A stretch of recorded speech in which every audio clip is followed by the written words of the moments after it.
Order. Question number 12, Dr. Russell Norman. Thank you, Mr. Speaker. My question is to the Minister for Climate Change Issues and asks, does he agree with the finding of the latest Mercer climate investment report that New Zealand is the most vulnerable of the developed market sovereign bonds due to a higher proportion of the population living in low-lying areas, as well as a higher dependence of national GDP on the agricultural sector? And if so, why has he not given any advice or information on the economic impacts of climate change to the Minister of Finance in the last 12 months? The Honourable Tim Grosser. Mr. Speaker, I regard that report as ludicrous on multiple levels. First of all, there are a range of reasons that any bondholder would take into account before making a rational decision. The average maturity of a New Zealand sovereign bond is 6 years. There will be an imperceptible rise in New Zealand's ocean level. I think investors will be looking at the strong economic fundamentals of New Zealand and not this report. Point of order. Point of order, Dr. Russell Norman. Thank you, Mr. Speaker. The question had two legs, Mr. Speaker. The Minister certainly addressed the first one. He thought it was ludicrous. He did not address the second Order. Order. Well, I'll hear from the Minister. The fact that, of course, there's a well-established principle that we only need to answer one question in a multiple question. It was conditional on a certain response to the first, which I rejected. Order. On the first point, the member's wrong. On a primary question, it can have two legs and did have two legs. But on this particular occasion, order.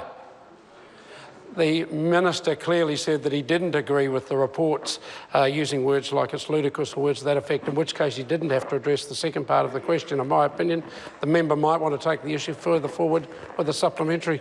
Dr. Russell Norman, supplementary question. Thank you, Mr. Speaker. Is the Minister for Climate Change doing his job when the Minister for Finance, in answer to multiple written questions, said that he has received no advice from the Minister for Climate Change or anyone else in the last 12 months on the economic impacts of climate change? The Honourable Tim Grosser. Mr. Speaker, well, I'll leave it to the Prime Minister to decide whether I'm doing my job. But the Minister of Finance and I regularly consult on the economic impact of climate change proposals, including some of the more ridiculous proposals put forward by the member.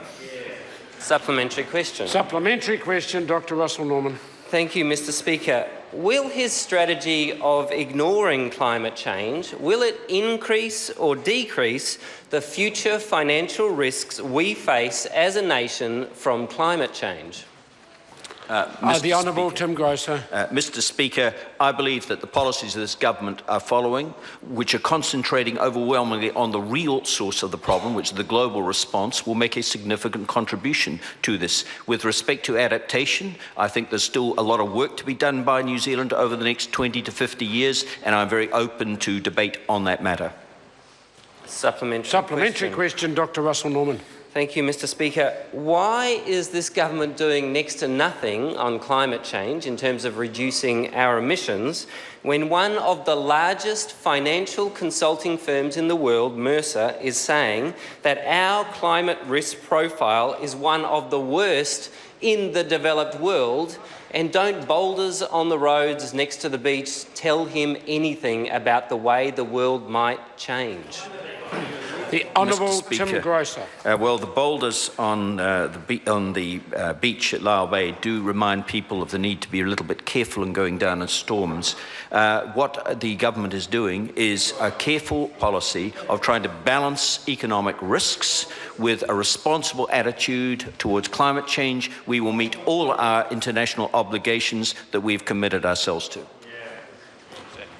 That concludes questions for oral answer. I have received a letter from David Seymour seeking to debate Under Standing Order 389, the legal status of voluntary euthanasia, triggered by an application to the High Court for permission to access physician-assisted death. The matters set out in Mr. Seymour's letter do not constitute a particular case of recent occurrence for which there is ministerial responsibility. The proceeding in the High Court commenced in March. There is no ministerial responsibility for a decision of the court or the public interest in debating euthanasia. Because the application does not meet the criteria for an urgent debate set out in Standing Order 389, it is therefore declined. I call on Government Order of the Day number 1.